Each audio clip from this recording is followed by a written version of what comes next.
சமீபத்தில் அதிமுகவின் முன்னாள் அமைச்சர்கள் பங்கேற்ற இரு நிகழ்வுகள் அந்த கட்சிக்கு தர்மசங்கடமான நிலையை ஏற்படுத்தியுள்ளது. மதுரையில் நடந்த முருகபக்தர்கள் மாநாட்டில் அதிமுகவின் சார்பில் முன்னாள் அமைச்சர்கள் கடம்பூர் ராஜு, செல்லூர் ராஜு, RB உதயகுமார், அமைப்புச் செயலாளர் VV ராஜன் செல்லப்பா, அதிமுக தகவல் தொழில்நுட்ப மாநில செயலாளர் ராஜ் சத்யன் ஆகியோர் கலந்து கொண்டனர்.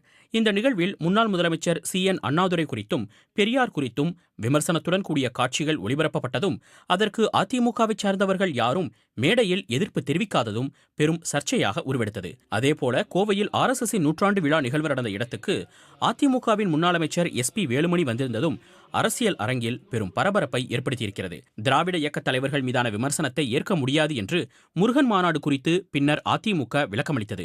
இதேபோலதான் பேரூர் ஆதீனத்தின் மகா சன்னிதானம் சாந்தலிங்க அடிகளாரின் நூற்றாண்டு விழாவில்தான் கலந்து கொண்டதாகவும் RSSின் நூற்றாண்டு விழாவுக்கும் இதற்கும் சம்பந்தமில்லை என்றும் SP வேலுமணி விளக்கமளித்தார். அதாவது மகா சன்னிதானம் சாந்தலிங்க ராமசாமி அடிகளாருடைய நூற்றாண்டு நிகழ்ச்சிக்கு எங்களுக்கு மருதாசல் அடிகளார் அழைப்பு விடுத்து அதை நடத்துகிறாங்க.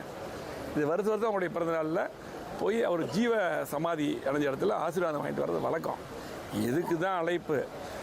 RSS நிகழ்ச்சி அது காலையிலிருந்து அங்கே நடந்துட்டு இருக்குது. அதுக்கு இந்த நிகழ்ச்சிக்கு அவருடைய RSS தலைவரை கூப்பிட்டுருக்காங்க, மோகன் பாகவத்தை. இந்த அடிகளார் நிகழ்ச்சிக்கு இன்வைட் பண்ணியிருக்காங்க. இந்த நிகழ்ச்சிக்கு RSS நிகழ்ச்சிக்கு எங்களையும் கூப்பிட மாட்டாங்க. நாங்களும் அது எப்பவுமே அது தனிப்பட்ட நிகழ்ச்சி. இந்த இரு நிகழ்வுகள் தொடர்பாக திமுக உள்ளிட்ட கட்சிகள் அதிமுகவை கடுமையாக விமர்சித்து வருகின்றன. அண்ணாவை கேவலப்படுத்துவதை அண்ணா என்று பெயர் தாங்கிய கட்சி ரசிக்கிறது என்றால் உங்களது உடம்பில் ஓடுவது அதிமுக ரத்தமா, பாஜக பாசமா? அண்ணாவின் பெயரை காப்பாற்றுவதை விட தங்களது சொத்துக்களை காப்பாற்றுவதே முக்கியம் என்று நினைத்துவிட்டார்கள். இன்றைக்கு MGRும் ஜெயலலிதாவும் இருந்திருந்தால் என்ன நடந்திருக்கும்? அதிமுகவில் சரியான ஆளுமை இல்லாததால் அண்ணாவுக்கும் பெரியாருக்கும் இந்த அவமானத்தை தேடி தந்திருக்கிறார்கள் என்று கடுமையாக அறிக்கை மூலம் விமர்சித்தார் திராவிட முன்னேற்றக் கழகத்தின் RS பாரதி. சரி, RSS மீதான MGR ஜெயலலிதாவின் அணுகுமுறை எப்படி இருந்தது? அதிமுகவின் நிறுவனரான MG ராமச்சந்திரனும் அவருக்கு அடுத்தபடியாக கட்சியின் தலைமை பொறுப்புக்கு வந்த ஜெயலலிதாவும் தாங்கள் முதலமைச்சராக இருந்த காலகட்டத்தில் RSS, இந்து முன்னணி போன்ற அமைப்புகளுடன் சற்று விலகல் போக்கையே கடைபிடித்தனர். ஜெயலலிதா 2011 முதலமைச்சரான பிறகு 2016 உயிரிழக்கும் வரை RSS தொடர்பான விவகாரங்களில் கடுமையாக நடந்து கொண்டார். RSS நடத்தும் ஊர்வலங்களுக்கு அனுமதி மறுத்தார். நீதிமன்றங்கள் அனுமதி அளித்தால் கூட உடனடியாக தடை வாங்கும் முயற்சிகளிலும் ஈடுபட்டது அவரது தலைமையிலான அதிமுக அரசு. இருந்தபோதிலும் 1993 ஆண்டில் சென்னை சேத்துப்பட்டில் இருந்த RSS அலுவலகத்தில் குண்டுவெடித்து அந்த அலுவலகம் முழுமையாக சேதமடைந்த போது அதனை கட்டித்தர அப்போது முதலமைச்சராக இருந்த ஜெயலலிதா முன்வந்ததாக விஸ்வ சம்வாத் கேந்திரா இணையதளம் குறிப்பிடுகிறது. அதிமுகவின் நிறுவனரும் முன்னாள் முதலமைச்சருமான MG ராமச்சந்திரன் RSS மீது தடை விதிக்க செய்ய வேண்டியதை செய்வோம் என்று ஒரு கட்டத்தில் குறிப்பிட்டார்.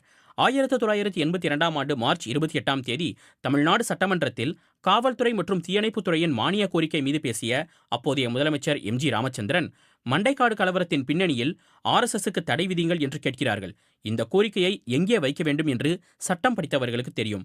தடையை விதிப்பதற்கு என்னென்ன செய்ய முடியுமோ அதை இந்த மன்றத்தில் உள்ளவர்கள் உதவியால் செய்ய முடியும் என்ற நம்பிக்கை இருக்கிறது என்று குறிப்பிட்டார். மேலும் இந்து முன்னணியினர் தேவையில்லாமல் பேரணி நடத்துவது நாட்டுக்கு நன்மை பயக்காது. அவர்களுக்கு யோசனை சொல்லும் மடாதிபதிகள் தவறு செய்கிறார்கள். மடாதிபதிகள் குன்றக்குடி அடிகளாரை பின்பற்ற வேண்டும். RSS அமைப்பைச் சேர்ந்தவர்கள் ஏதோ பயிற்சி அளிக்கிறோம் என்று சொல்லிக்கொண்டு செய்யும் செயல்களை அனுமதிக்க முடியாது. அவர்கள் அதை நிறுத்திவிட வேண்டும். அரசே NCC போன்ற பயிற்சிகளை தருகிறது என்று MG ராமச்சந்திரன் குறிப்பிட்டார். மேலும் 1983 ஆண்டு பிப்ரவரி 17 செய்தியாளர்களை சந்தித்த அப்போதைய முதலமைச்சர் MGR RSS குறித்தும் இந்து அமைப்புகள் குறித்தும் கடுமையான கருத்துக்களை முன்வைத்தார். RSSக்கு தடை விதிக்கப்படுமா என்று செய்தியாளர்கள் அவரிடம் கேள்வி எழுப்பினர். அதற்கு பதிலளித்த MGR, டெல்லியில் நேற்று நான் தமிழ்நாடு இல்லத்தில் தங்கியிருந்தேன். அப்போது எந்த முன்னறிவிப்பும் இல்லாமல் இந்து மஞ்ச் என்ற இயக்கத்தைச் சேர்ந்த 15-16 பேர் அங்கு வந்தனர். நாகர்கோவிலில் துப்பாக்கிச் சூட்டில் 16 பேர் இறந்து போய்விட்டார்களாமே, அதை பற்றி பேச வந்துள்ளோம் என்றார்கள். ஏற்கனவே நேரம் குறித்தபடி மத்திய அமைச்சரை பார்க்கப் போகிறேன். இப்போதைக்கு நேரமில்லை, சென்னைக்கு வாருங்கள் பேசுவோம் என்று கூறினேன். அவர்கள் MGR ஒழிக என்று கோஷம் போட்டார்கள். இப்படிப்பட்ட நடைமுறைதான் RSS நடைமுறையா என்று கேள்வி எழுப்பினார். மேலும் நேரம் குறித்துக் கொள்ளாமல் திடீரென உண்மைக்கு மாறான தகவலை கூறிக்கொண்டு இப்போதே பேச வேண்டுமென கேட்பது என்ன நியாயம்? அமைச்சர் பண்ருட்டி ராமச்சந்திரனை அவர்கள் தள்ளிவிட்டனர். இப்படி ஒரு அமைப்பு, அது RSS என்றாலும் அல்லது வேறு எந்த அமைப்பு என்றாலும் அது பெருமை தரத்தக்க செயல் அல்ல. இதன் மூலம் இந்து மதத்தை காக்க முடியாது என்று MGR தெரிவித்தார். மேலும் RSS இயக்கம் பற்றி மற்றவர்கள் கூறியவற்றை நான் அப்படியே ஏற்றுக்கொள்ளவில்லை. எனக்கு ஏமாற்றமே மிஞ்சியது. இப்படிப்பட்ட செயல்கள் நல்லதல்ல. இந்து முன்னணியில் ஆதிக்கம் செலுத்துவது RSSஆ அல்லது RSSகாரர்கள் தான் இந்து முன்னணியில் உள்ளார்களா? இதுதான் கட்டுப்பாடு ஒழுங்கா என்று கேள்விகள் எழுகின்றன என்று அப்போது MGR கூறியிருந்தார். எடப்பாடி கே பழனிசாமி தலைமையிலான அதிமுகவை பொறுத்தவரையில் பாஜகவுடன் கூட்டணி இல்லாத காலகட்டத்தில் பாஜக RSS தொடர்பான நிகழ்ச்சிகளில் பங்கேற்றவர்கள் மீது நடவடிக்கை எடுத்திருக்கிறது. உதாரணமாக 2024ஆம் ஆண்டு அக்டோபர் மாதம் 6ஆம் தேதி கன்னியாகுமரியில் RSS பேரணியை முன்னாள் அமைச்சர் தளவாய் சுந்தரம் துவக்கி வைத்தார்.